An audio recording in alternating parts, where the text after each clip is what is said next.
Second order linear ordinary differential equations with variable coefficients.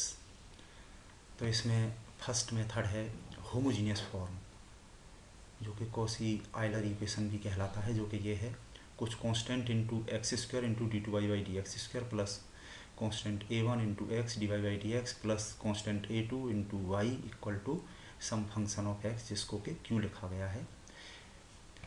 Where a0 a1 and a2 are constants, और ये पहला वाला जो constant है a0 ये जीरो नहीं है, क्योंकि इसके जीरो होने पर तो फिर ये सेकंड ऑर्डर का नहीं रहेगा।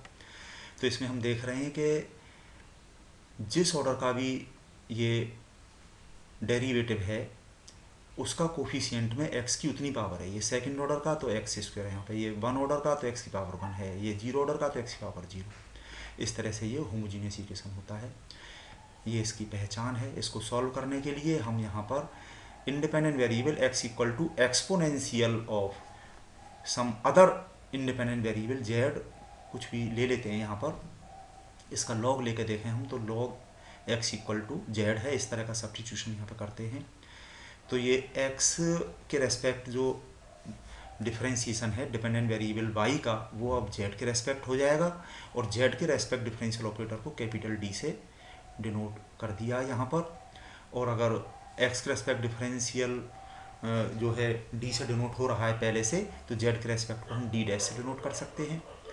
और फिर इस तरह से यहाँ पे हमें ये मिल जाता है dy बाई डी एक्स की जगह पे ये dy बाई डी जेड हो जाएगा। dy डी जेड ये जो है कैपिटल D से लिख दिया हमने, और x square into d two y by d x square की जगह पे ये हो जाएगा d इंटू डी माइनस 1। ये ऑपरेटर ऑपरेट है y पर, ये हो जाएगा। ये यहाँ पर हम डायरेक्ट रख देंगे और हम देख रहे हैं which is a constant coefficient linear ordinary differential equation. इसका सॉल्यूशन हम y equal to C F plus P I से कर सकते हैं। तो इसका एग्जाम्पल करके देखते हैं। Solve x square d two y by d x square minus 3x d y by d x plus 4y equal to 2x square plus log x। तो सॉल्यूशन में गिवन डिफरेंशियल इक्वेशन को हमने उतार लिया, इस पर इक्वेशन नंबर 1 डाल दिया। ये होमोजीनियस की पहचान हमें दिख रही है, d two y by d x square coefficient x square, और इसके मल्टीप्लिकेशन में कांस्टेंट कुछ भी हो सकता था, जो कि यहाँ पर 1 है। इसी तरह से d y by d x का कोफिशिएंट x है, वेरिएबल में ये x है, x की पावर 1, और इसके मल्टीप्लिकेशन में कांस्टेंट कोफिशिएंट कुछ भी है, plus 4 into y equal to इधर जो है ये x का कुछ भी फंक्शन है। It is a homogeneous equation of second order. तो इसको सॉल्व करने के लिए so let x equal to e raise to the power z that is z equal to log x, ये हम पुट कर रहे हैं, and d y d z को कैपिटल D से डिनोट करते हुए इक्वेशन 1 बिकम्स, ये हो जाएगा सीधा इसको x square d two y by d x की जगह डी माइनस 1 वाई रखेंगे, माइनस 3 यहाँ पे ये है x d y by d x की जगह पे हो जाएगा ये x d y by d x की जगह पे डी वाई। यहाँ पे जो मैंने बोला था यहाँ पे x d y by d x की जगह पे होगा ये d y by d z D पे डी वाई। और यहाँ पर इसमें पूरे में जहाँ जहाँ भी एक्स है उसकी जगह पे जेड आ गया, ये एक्स की जगह पे यहाँ पे ई की पावर जेड रख दिया, जो कि ये सब्स्टिट्यूशन है। पूरा जेड में कन्वर्ट कर लेंगे इसको। तो यहाँ पे ये हो गया हमारा, ठीक है, minus 3x d y by d x की जगह पे हो गया ये डी वाई, प्लस 4y ये लिखा हुआ है इक्वल टू ये 2, और x की जगह पे e की पावर z, x का ये स्क्वायर है ब्रैकेट से बाहर, ये होल स्क्वायर ये कर दिया, प्लस log x की जगह पे ये है z, ये हमने रख दिया यहाँ पर। अब इस पूरे में से y को तो हमने इधर लिख लिया, और ये हो गया D square minus D minus 3d minus 4d हो गया प्लस 4, और इधर है 2 e to the power 2z हो गया ये प्लस z। ये हमारा कांस्टेंट कोफिशिएंट का एक इक्वेशन है। इसके हम सी एफ और पी आई निकालेंगे। सी एफ के लिए इसका ऑक्सिलरी इक्वेशन लिखा है, इस ब्रैकेट में डी की जगह एम करते हुए m square minus 4m plus 4 equal to 0। इस ये m माइनस 2 का होल स्क्वायर बन गया, तो इससे m की ये दो वैल्यूज 2 इक्वल रूट्स आ गए, रियल एंड रिपीटेड। तो सी एफ का एक फॉर्मूला लग गया, C F equal to C1 plus C2z e to the power 2z। यहाँ पर इंडिपेंडेंट वेरिएबल z है, इसका ध्यान रखें, C1 C2 आर्बिट्रेरी कांस्टेंट्स हैं। अब हम पी आई निकालेंगे, P I equal to 1 upon this differential operator का फंक्शन जो है ये ब्रैकेट, ये d माइनस 2 का होल स्क्वायर हो गया, ये 1/this, और ब्रैकेट में हमने ये पूरा राइट हैंड साइड का ये जो भी है ये हमने यहाँ पे लिख लिया। अब ये दो अलग अलग टाइप के फंक्शन हैं, तो ब्रैकेट को खोल के दोनों को हम अलग अलग लेंगे, अलग अलग फॉर्मूले इसमें पी आई के लग जाएंगे।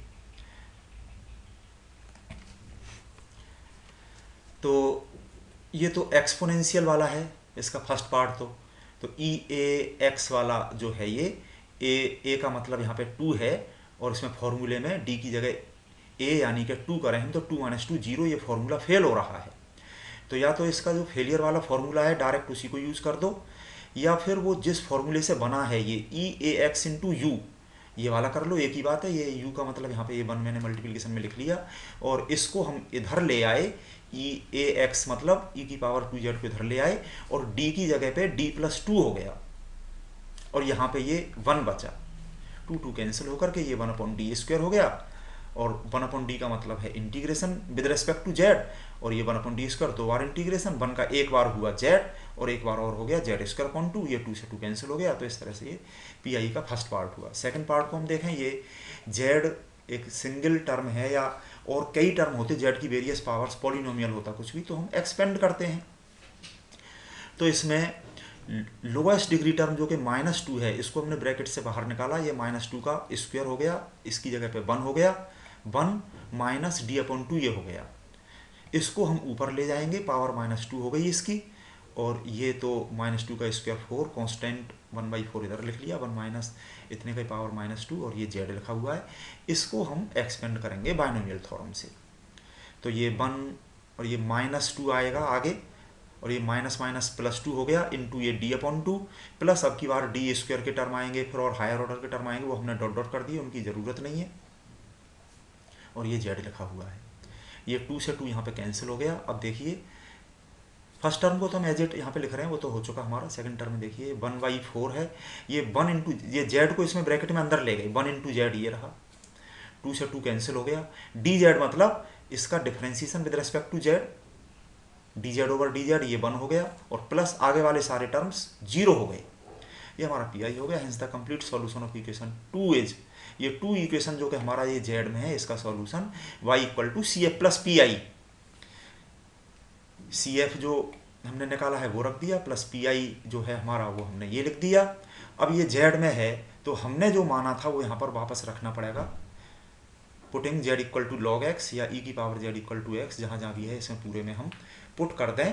तो ये हो गया हमारा y = C1 + C2, z की जगह हो गया log x, और ये e की पावर z हमारा x है, और उसका ये होल स्क्वायर, e की पावर 2z है, ez का होल स्क्वायर, तो ये x² प्लस इसी तरह से ये हो गया x², और ये log x का स्क्वायर हो गया, z की जगह log x रख दिया, प्लस 1/4 z की जगह log x, ये इतना हो गया। क्योंकि वापस हमें उन्हीं वेरिएबल्स में आंसर देना है जिनमें हमें क्वेश्चन दिया हुआ है, ये ध्यान रखें। तो this is the complete solution of given differential equation. इसी तरह से आप और सवाल कर सकते हैं। इसकी सेकंड फॉर्म है जो कि legend form of linear differential equation भी कहलाती है, होमोजीनियस की second form of homogeneous linear differential equation, जो कि इस तरह से है। जहाँ x² हमने देखा था उसकी जगह पे यहाँ कुछ कांस्टेंट प्लस कुछ कांस्टेंट इनटू x, इस तरह की ये लीनियर फंक्शन, ठीक है। यहाँ पे x जहाँ था उसकी जगह पे ये वही सेम लीनियर फंक्शन ये है। तो ऐसे सवालों को करने के लिए जो ब्रैकेट में लीनियर फंक्शन है इसको कुछ मान लें, इसको यहाँ पे t माना है, कैपिटल X मान लें, कुछ भी मान लें। जैसे कि यहाँ पे इसको t माना है, जिसको डिफरेंशिएट करें, a और b यहाँ पे कांस्टेंट है, a का डिफरेंशियल 0 इंटू ये b इंटू x का हो गया dx = dt, तो dx हो गया dt/b, ये सारी वैल्यू इसमें हम रख दें। ये हो गया हमारा t², ये d2y, और dt² हो गया dx² हो गया dt²/b², ये अपॉन का अपॉन ये ऊपर चला गया b², और यहाँ पे कुछ कांस्टेंट भी मल्टीप्लिकेशन में हो सकता है, उसको लिख लेंगे। इसी तरह से ये आगे हो गया, और ये हमारा एक होमोजीनियस इक्वेशन जैसा कि हमने अभी किया था उस तरह का बन गया। उसी तरीके से इसको पूरा सॉल्व कर लेंगे। यहाँ पर t = e की पावर z एट्सेट्रा वो सारा करते हुए, और वापस एंड में पूरा सॉल्व करने के बाद में हम ये सब्स्टिट्यूशन कर देंगे जो चीज़ें हमने मानी है। फाइनली जिन वेरिएबल्स में डिफरेंशियल इक्वेशन दे रखा है उन्हीं वेरिएबल्स में हम इसका कंप्लीट सॉल्यूशन लिखेंगे। तो उसी तरीके से इसको पूरा कर लें। जैसे कि ये एग्जांपल है, यहाँ इसको ये 1 + 2x को टी माना और फिर उसको पुट करेंगे ई की पावर जेड, तो डायरेक्ट इतना हम पुट कर सकते हैं। उस तरीके से ये हो रहा है। ठीक है, 2 स्टेप में करो चाहे 1 स्टेप